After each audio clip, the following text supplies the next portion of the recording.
Hey, it's Dr. Sanders. Welcome to GothCast. And today, we're going to be talking about this little known album. I don't know, you may have heard about it. It's this band. They're not really big in the goth scene, but they have a small but dedicated following. And they released this small album called Disintegration. That's right, here it is today. The one you've been waiting for. The album that melted our hearts, melted our faces, slammed black eyeliner onto all of our souls, and is also The Cure's 8th album, released out of 1989. Of course, we have many classic songs on here, and let me tell you more about it. This album followed up The Cure's success with Kiss Me, Kiss Me, Kiss Me, and that album is great in a lot of ways, and it is a much happier sounding record. You have the famous song, Just Like Heaven, off of that release. But Disintegration is a whole different beast. This album really brought it back to the darker sound that the band had on their first few albums, and especially from 17 Seconds, Faith, and Pornography. This was really going back to a bleak, more introspective, just overall more morose sound. And surprisingly, it really connected with audiences at that time. The Cure before this had really evolved into basically a pop hit machine.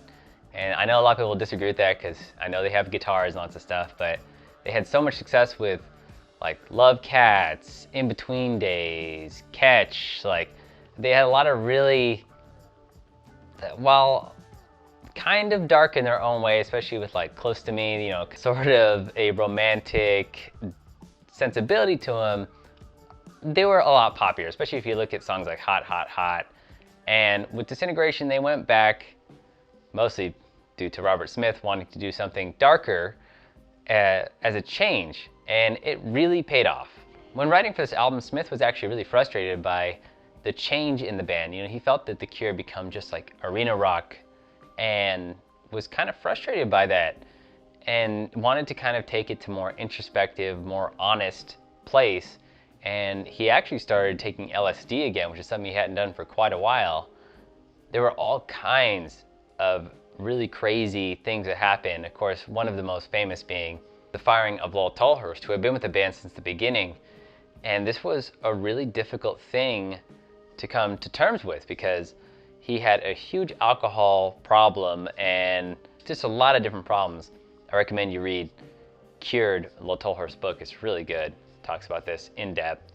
But he ended up having to fire him right around when the album was being finished, and it's, I think a lot of the darkness and stuff of what was happening within the band very much contributed to it.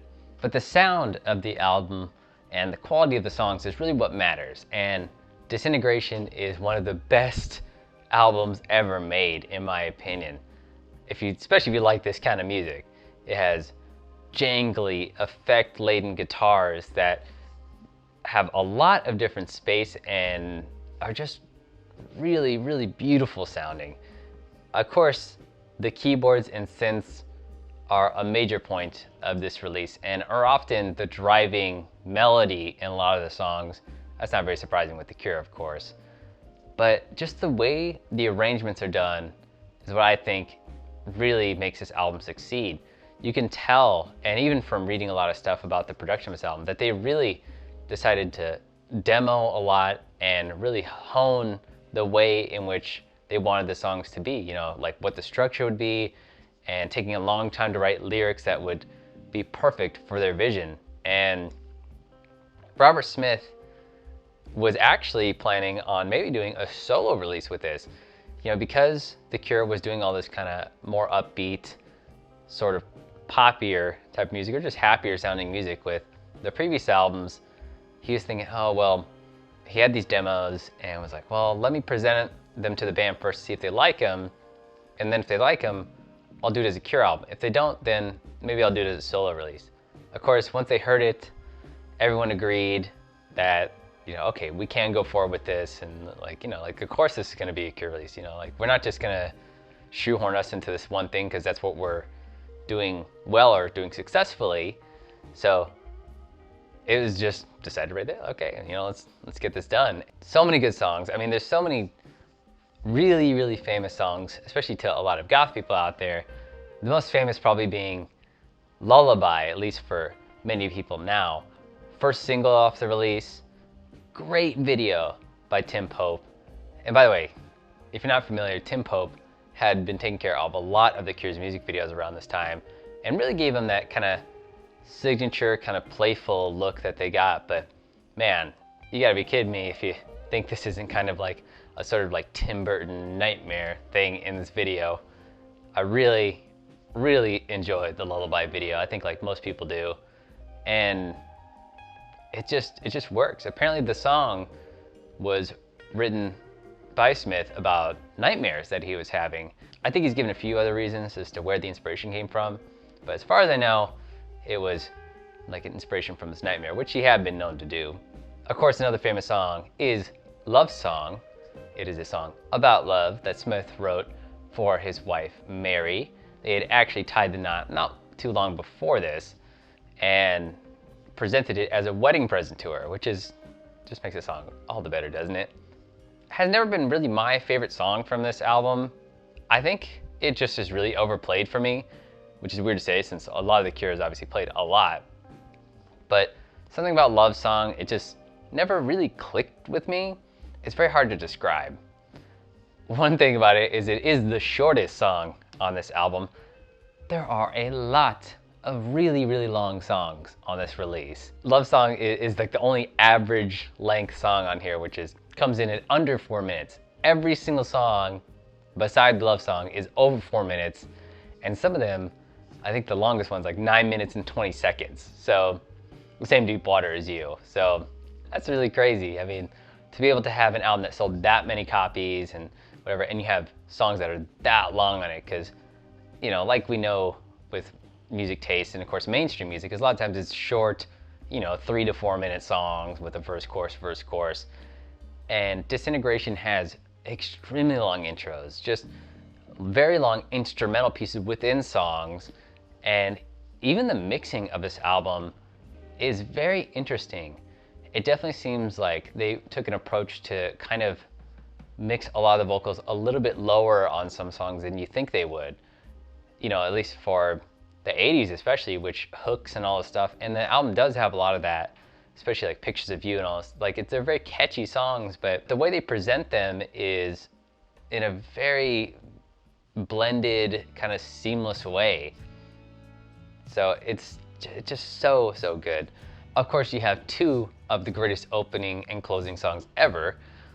Opening being Plain Song and closing being Untitled.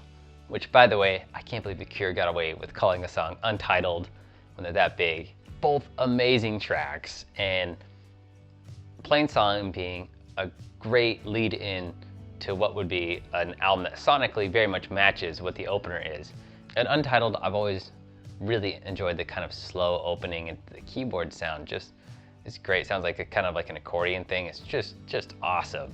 I do think it's funny that a lot of the singles from this release, and did have a lot of singles, you have Pictures of You, Fascination Street, Love Song, Lullaby, and the songs were so long that a lot of times they had to edit it really heavily for it to go onto like an MTV video.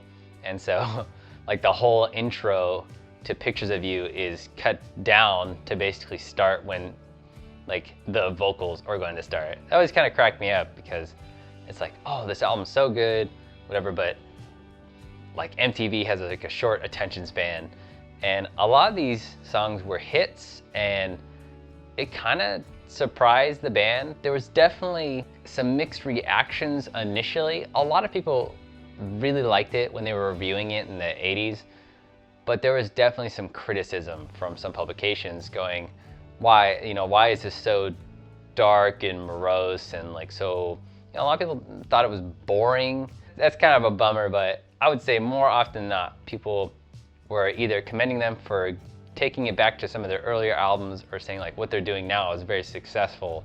And one of the things you can't understate about a band like The Cure, especially at this time, was that the band was really good. So not only do you have Robert Smith playing guitar and just really killing it on vocals and guitar, you have Pearl Thompson on lead guitar, just So just great instrumentation there. Roger O'Donnell's first time with the band on a full album. Roger had been playing keyboards for the Kiss Me, Kiss Me, Kiss Me tour, or the Kissing Tour, I think that's what it was called. But this is the first album where he was a full-fledged member, and that's a lot to do with Lowell Tolhurst's issues at that time, not being able to perform keyboard. But Simon Gallup on bass, just killing it. I mean, I know that Simon is the other most talked about member of the band, but especially with songs like Disintegration, oh, that bass line, it's just so good. And especially live around this time was so amazing. Just always coming up with a bass line that assists in the melodies and really accentuates how great the songwriting is instrumentally. And of course, Boris Williams. Oh my gosh. My favorite drummer for The Cure, I've said it many times. I think he was the hardest hitting drummer, had the best groove, and just really knocked it out of the park at this time. Just so good, especially if you hear his performances on the Entreat record, which was like the live versions of these songs. It's just great. He has such a tight performance, and still, I think, was the best drummer for The Cure. No offense to anybody else, but that's just my favorite. And these musicians really sealed the deal on how amazing these songs could be, because they're performed really well with people who really understood it. You know, the band really at this point was at their highest point so far. You know, with Kiss Me, Kiss Me, Kiss Me and all the previous albums, they had grown a following inside of America, especially with like MTV and all that. But with this one, it really seemed to explode for them to a point where they were unsure how they would cope with it. The Prayers tour, it was very difficult for them. As soon as they got into America, they were playing several thousand-seater shows and, you know, 50,000 people and all these things, and they were just kind of surprised by it and didn't know how to handle it. The entire band, you know, Boris Williams talked about how it was really hard to get up on stage when like we were just kind of blown away. And Robert Smith talking about how he wasn't even sure if this is what he wanted. You know, he wanted to do his own thing and be creatively free, but this was something that was very hard to deal with. You know, this many people, this quickly, he felt. It's become sort of uncomfortable for me personally to, and it sounds really stupid because you're only in a group to get famous and stuff, but some people aren't, and again, it's by default. I mean, a lot of people know us, and I really like everyone listening to us and knowing about us, but on a personal level, I find it really difficult. I mean, this is a bit weird for me still, even after this amount of time. I just don't feel comfortable, and I never will. And I've sort of like past 30 now, so.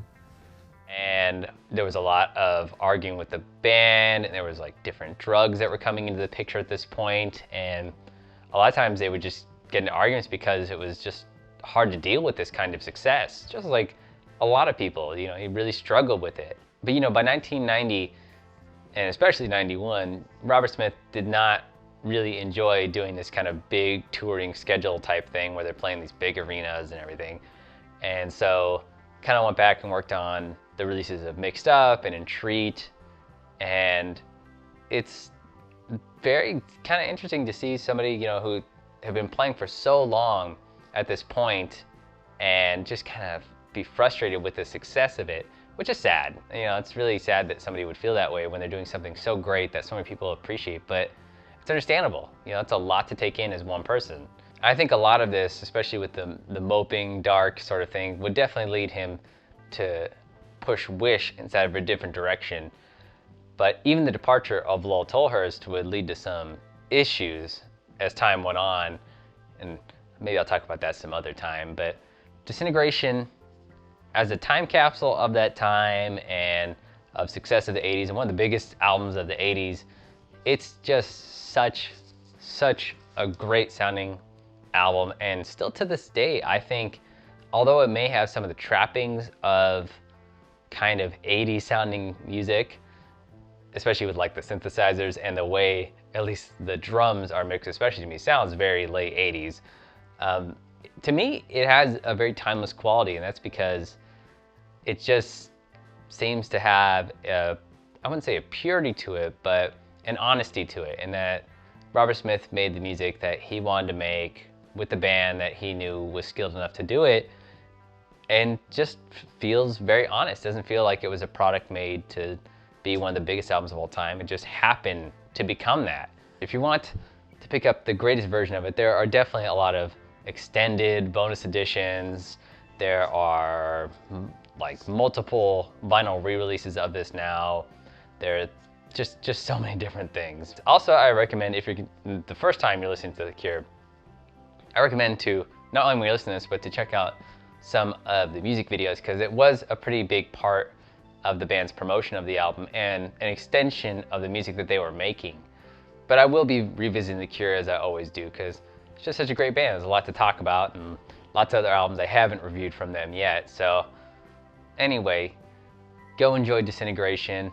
Of course, we all know the South Park meme, Disintegration is the best album ever, and it still continues to be one of the best albums ever.